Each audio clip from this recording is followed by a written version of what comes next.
যখন এখানে দায়িত্বপ্রাপ্ত হয়েছি আমার কাছে মনে হয়েছে আমি এখানে আসলাম কেন। If I can't make any difference আমার তো আসার দরকার নাই। তো আমার খুব হতাশ লাগতো এই সংস্কার কমিশন কবে রিপোর্ট দিবে, পলিটিক্যাল পার্টির সাথে ডায়লগ হবে, তারপর আমি কি আর সময় থাকবে। ফরচুনেটলি আমি সংস্কার কমিশনের সাথে কথা বলেছি, আমাদের চিফ অ্যাডভাইজারের সাথে কথা বলেছি।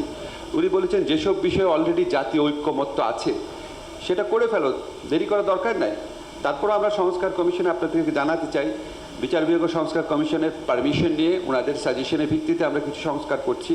কয়েকটা জিনিস জানিয়ে দিয়ে যায় এখানে। একটা হচ্ছে উচ্চ আদালতে বিচারক নিয়োগ, এটা হচ্ছে আমি মনে করি বাংলাদেশের সর্বনাশের অন্যতম কারণ। আমরা কেউ লক্ষ্য করি না, আমরা সারাক্ষণ খালি নিম্ন আদালতের স্বাধীনতা, নিম্ন আদালতের স্বাধীনতা বলে চিৎকার করি।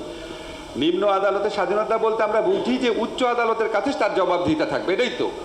এখন উচ্চ আদালতে যদি হয় সবচেয়ে দুর্নীতিগ্রস্ত, সবচেয়ে মানে পলিটিক্যাল পার্টির প্রতি সবচেয়ে লয়াল, সবচেয়ে দলবাজ, তাহলে এই নিম্ন আদালত স্বাধীনতা দিয়ে আপনি কী করবেন?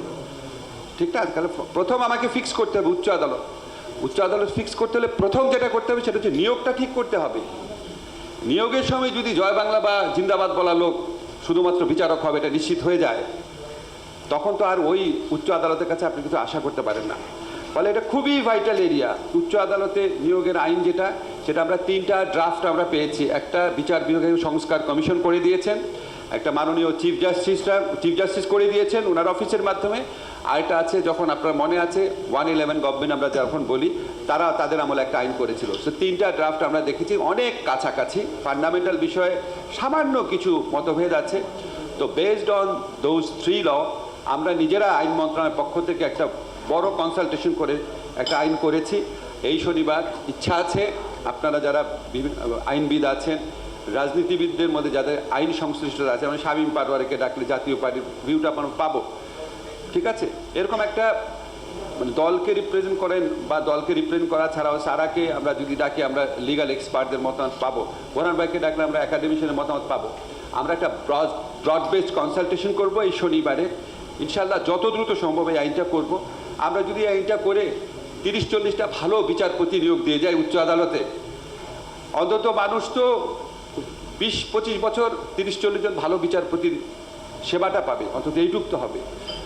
সেকেন্ড, আমাদের যে টার্গেট আছে বা ইচ্ছা আছে সেটা হচ্ছে উচ্চ আদালতের যে আলাদা একটা সেক্রেটারিয়েট দরকার। কেউ কেউ বলে সেক্রেটারিয়েট দরকার, নাকি উচ্চ আদালতে একটা মানে সচিবালয় নামকরণের মাধ্যমে দরকার, নাকি রেজিস্ট্রার জেনারেল অফিসকে সম্পূর্ণ ইন্ডিপেন্ডেন্ট করা দরকার। এটা একটু ডিবেট আছে। আমাদেরকে এগেই মাননীয় চিফ জাস্টিসের পক্ষ থেকে একটা প্রস্তাবনা দেওয়া হয়েছে, এটা নিয়েও আপনাদের সবার সাথে কনসালটেশন করবো। একটু কনসালটেশন লাগবে, এটা আমরা করে যাব। ইচ্ছা আছে এটা 3 মাসের মধ্যে করব। প্রথম যেটা বললাম সেটা 1 মাসের মধ্যে করব। আর এটা হচ্ছে আমাদের যে স্থায়ী প্রসিকিউশন সার্ভিস।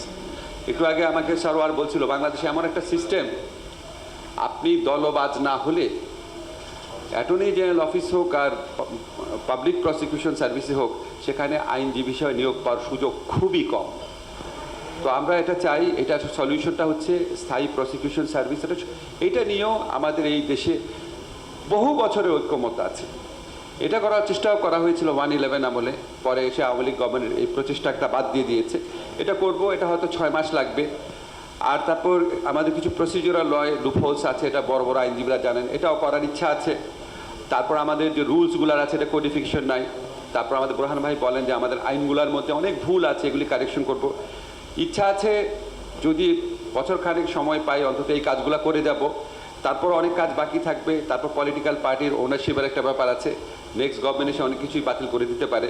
বাট আমার মনে হয় আমাদের ঐক্যমতটা যত সুশক্ত